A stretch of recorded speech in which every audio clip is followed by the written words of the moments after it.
In a fight, you can't hide anything. You're seeing straight through the character of your opponent because there's no space for hiding anything. The flow of the movements, it's almost like a dance, but it's also full force and full power. And it creates a kind of special space you can play in for maybe a minute. And then magically it resolves somehow with either you doing something spectacular, your opponent doing something spectacular, and it's just a celebration all the way around when it's done right. The term historical European martial arts describes a series of essentially extinct but rediscovered martial arts that have survived in a bunch of fighting treatises from the 15th through the 17th centuries. There are a couple as early as the 13th. The groups reconstruct those things. They try to translate the material out of the books, interpret what's in them, and then create structures to teach them, and then at the other end compete to test their interpretations. The biggest challenges we have is interpreting the books and the treaties that are left. Many of the manuals are written in obscure poems, so you have to interpret, a poem that says, and you can strike from the high ground to hit the low ground. Like, what does that mean? So that's probably the biggest challenge. Nice. Double. My name is Keith Cotterally. He was being stabbed in the face. Marcus was stabbing him in the arm. I'm with the Atlanta Freifechter. By the way, that was a very common occurrence. In rapier duels, both people died a lot. We are a historical fencing group based in Midtown Atlanta. We study longsword, historical wrestling, historical dagger work from Renaissance Germany, about the 16th century. We were asked to come to Momo Con 2015 convention. We were asked to essentially bring all of our weapons and have the crowds pick weapon styles for us to hit each other upside the head with.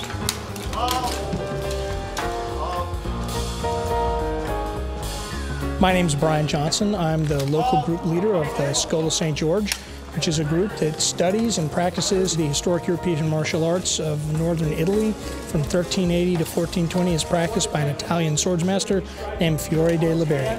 So if we come here, it won't slide down and hit his hand. One aspect of the martial art is to learn to fight in full plate armor or full medieval armor. It's heavy and it'll tire you out a little more, but learning to fight in it definitely gives you an appreciation of how the medieval warrior, the medieval man-at-arms, had to condition and had to learn to maneuver in the armor. Uh-oh. You right, brother? Yep.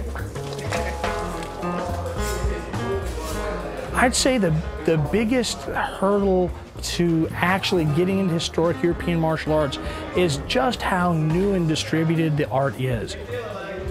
It's not the expense of the equipment, it's actually being able to, within a reasonable distance of where you may live, find a group to help you through it. You have to find an opponent to test yourself against. Today, the Atlanta Schola Saint George and the Atlanta Freifechter group got together to teach some classes and practice with each other, and then we had a inter-school tournament to show off everybody's skill and prowess with their weapons.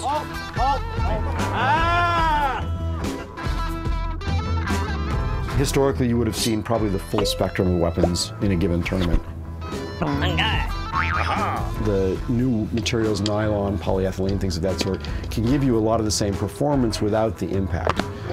And so we can fight closer to the edge without actually, doing deep cuts and damage to our opponent. And that actually, I think, is very beneficial because you preserve the martial character of it and the power.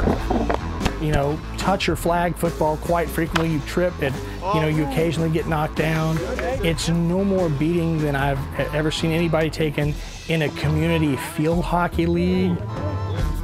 The only big issue we had was the Georgia heat. This is the middle of summer, so it was probably about 95 degrees out here. And wearing the padded jackets that we wear and the fencing masks that we wear, that got a little hot for some people. When we moved into the finals, since you're only going to find people that are skilled with their weapon style, we switched to the steel trainers, and we fought out the finals with the steel.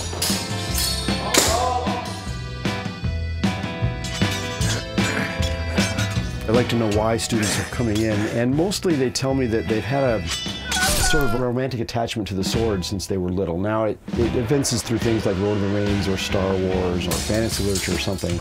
But there seems to be some connection with our distant historical past. People in multiple cultures are getting back to their roots in some ways while we wrestle with this modernity. I think that's part of the draw here.